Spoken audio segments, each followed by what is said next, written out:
നമ്മൾ അറേഞ്ച് ചെയ്യും. പിന്നെ അതിൻ്റെ ചിലവർക്ക് കണ്ടെയ്നർ വാഷ് ചെയ്ത് വേണം, ചിലർ പേപ്പർ ലൈൻ ചെയ്ത് കണ്ടെയ്നർ വേണം. അത് ഉള്ളിൽ പേപ്പർ ലൈൻ ചെയ്ത് നല്ല ഫുഡ് സ്റ്റഫൊക്കെ കയറ്റുമ്പോൾ നമ്മൾ പേപ്പർ ലൈൻ ചെയ്ത് കൊടുക്കും. ചിലവർക്ക് മറ്റേ ഈ അത് ഉണ്ടാവാറുണ്ട്. പിന്നെ ഈ ഇതില്ലേ ഈ പൂപ്പല് പിടിക്കാതിരിക്കാൻ വേണ്ടി നമ്മുടെ സിലിക്ക ജെല്ല് അങ്ങനെ ആഡ് ഓരോരുത്തർക്കും ഓരോ സ്പെസിഫിക്കേഷൻ ഉണ്ട്. അവർ പറയും, നമ്മുടെ അടുത്ത് പറയും ഞങ്ങൾക്ക് സിലിക്ക ജെല്ല് വേണം കേട്ടോ. അല്ലെങ്കിൽ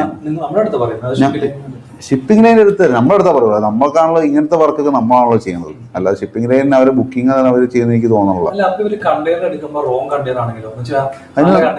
സർവേ ചെയ്തെടുക്കും. ഇല്ലില്ല, സർവേയർ ഉണ്ട്.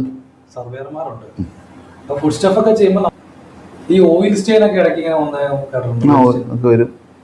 ശരിക്കും വാഷൊക്കെ ചെയ്തത് കണ്ടെയ്നർ ആയിരിക്കും. ശരിക്കും അത് ലൈനിന്റെ ഉത്തരവാദിത്തമാണത്.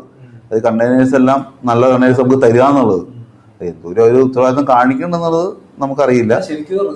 കാരണം ലൈന് നമ്മൾ ഡോളർ കൊടുത്ത് റേറ്റ് കൊടുത്തിട്ടാണ് കണ്ടെയ്നർ എടുക്കുന്നത്. അപ്പൊ നല്ല കണ്ടെയ്നർ ക്വാളിറ്റി കണ്ടെയ്നർ തരിക എന്നുള്ളത് അവരുടെ റെസ്പോൺസിബിലിറ്റിയാണ്. പക്ഷെ അധികവും കേസിൽ ഞങ്ങളാണ്, നമ്മളെപ്പോലുള്ള ഏജൻസ് ആണ് ഇതെല്ലാം സർവേ ചെയ്ത് കൊണ്ടെടുത്ത് കൊടുക്കുന്നതും. അധികവും അങ്ങനെയാണ്. അല്ലെങ്കിൽ ലൈൻ പറയും നല്ല ബോക്സ് ഇരിപ്പുണ്ട് കേട്ടോ എന്ന് പറഞ്ഞാൽ നമ്മൾ എടുക്കും.